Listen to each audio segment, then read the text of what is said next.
नमस्कार दोस्तों।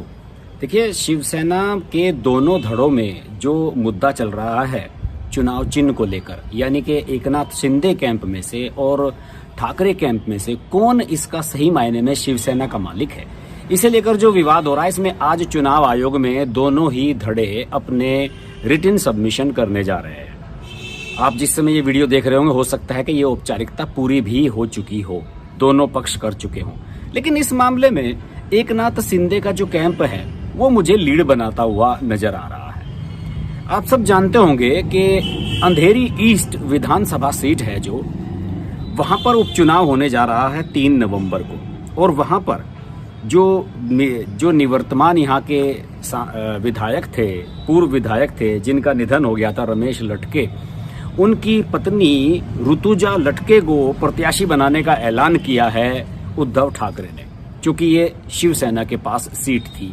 आपको याद होगा कि पिछला विधानसभा चुनाव बीजेपी और शिवसेना ने गठबंधन में लड़ा था और ये सीट खाते में थी शिवसेना की।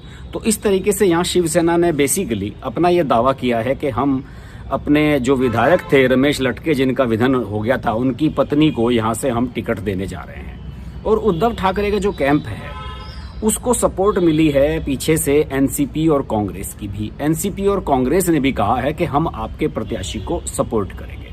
तो ये टेक्निकल मामला यहाँ पर बन गया है। अब ऐसी स्थिति में एकनाथ शिंदे कैंप अपना प्रत्याशी यहाँ पर नहीं उतार रहा है। एकनाथ शिंदे कैंप ने ये सीट बीजेपी को देने का फैसला किया है और बीजेपी की तरफ से भी यहाँ पर बीएमसी के पार्षद हैं मुरजी पटेल, उनको प्रत्याशी बनाने का ऐलान कर दिया गया है।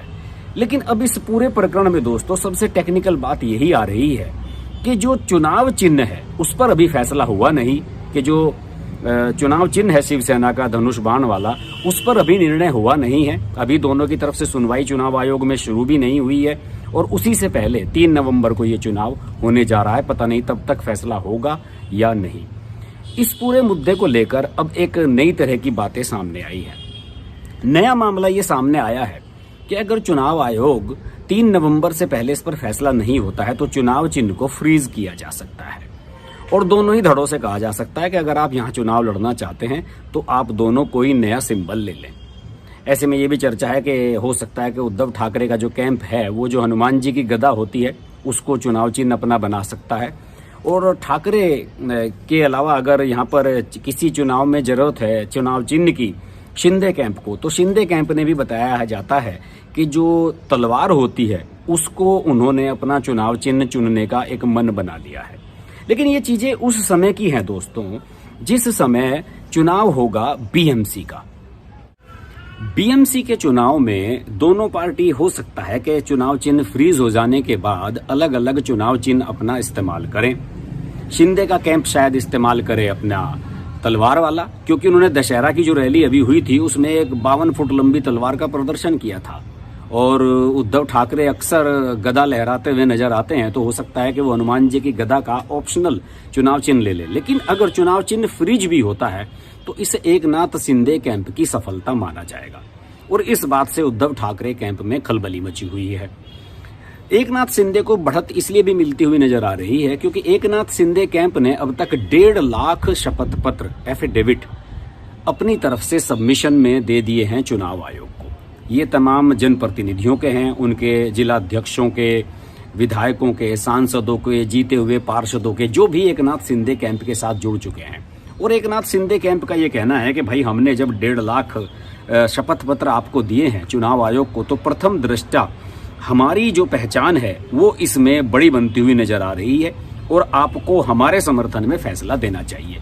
कल इस बारे में एक चिट्ठी भी लिखी है एकनाथ शिंदे कैंप ने चुनाव आयोग को। उन्होंने कहा है कि साहब आप 3 नवंबर का जो ये उपचुनाव होने जा रहा है उससे पहले चुनाव चिन्ह के मुद्दे पर फैसला लें, वरना ऐसा ना हो कि कहीं इस चुनाव चिन्ह का दुरुपयोग उद्धव ठाकरे कैंप करना शुरू कर दे। अब चूंकि विवाद है इस मुद्दे पर तो चुनाव चिन्ह किसी को भी ना मिले, और मिले तो फिर हमें मिले, क्योंकि मेन धड़ा हम ही हैं। और इस मामले में यही जो पॉइंट है कि अपने समर्थन में इतने सारे पत्र दे दिए हैं, इतनी सारी चीजें कर दी हैं उन्होंने, इसी से ये साबित हो जाता है कि एकनाथ शिंदे कैंप को इसमें बढ़त मिलती हुई नजर आ रही है। दूसरी ओर ठाकरे कैंप ने अभी अपने समर्थन में कोई भी सबमिशन नहीं दिया है। हो सकता है कि वो आज दें जब आप ये वीडियो देख रहे हो और वो दे भी चुके हों, लेकिन कल तक यानी कि 1 तारीख पहले तक इन्होंने अपने समर्थन में कोई लेटर दाखिल नहीं किया था। लेकिन आपको याद होगा जब ये मामला सुप्रीम कोर्ट में पहुंचा था तो सुप्रीम कोर्ट ने कहा था कि भाई अब ये मामला चुनाव आयोग तय करेगा कि असली शिवसेना कौन सी है।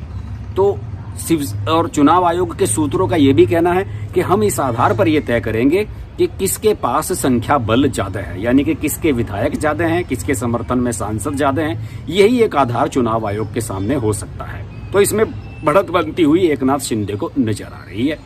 अब मुझे लगता है कि 3 नवंबर के चुनाव से पहले अगर चुनाव आयोग इस पर फैसला नहीं लेता है, जो मुंबई अंधेरी ईस्ट का उपचुनाव होने जा रहा है, उससे पहले अगर ये फैसला नहीं हो पाता है तो चुनाव चिन्ह फ्रीज होगा। और अगर चुनाव चिन्ह फ्रीज हुआ तो एकनाथ शिंदे कैंप को ये अप्रत्याशित रूप से अपनी सफलता ही नजर आएगी और इसके बाद फिर उद्धव ठाकरे को किसी दूसरे सिंबल पर अपना प्रत्याशी उतारना होगा। एकनाथ शिंदे के लिए प्लस पॉइंट ये है कि उन्होंने इस चुनाव में अपना प्रत्याशी उतारना ही नहीं है, उन्हें चुनाव चिन्ह का कोई मुद्दा उनके सामने है ही नहीं। उन्होंने ये सीट बीजेपी के कोटे में दे दी है और वो बीजेपी को ही बैक करने जा रहे हैं। अंधेरी ईस्ट का चुनाव बड़ा इंटरेस्टिंग होने जा रहा है। इस पर कई और पहलुओं से भी हमें वीडियो बनाने होंगे, हम इस पर वीडियो बनाते रहेंगे। अगर आपको ये वीडियो पसंद आए तो इसको लाइक कीजिएगा, शेयर जरूर कीजिएगा। अगर आप महाराष्ट्र से हैं तो कमेंट के माध्यम से मुझे अपना फीडबैक जरूर दीजिएगा और जुड़े रहिए हर्ष की बात लाइव के साथ। नमस्कार।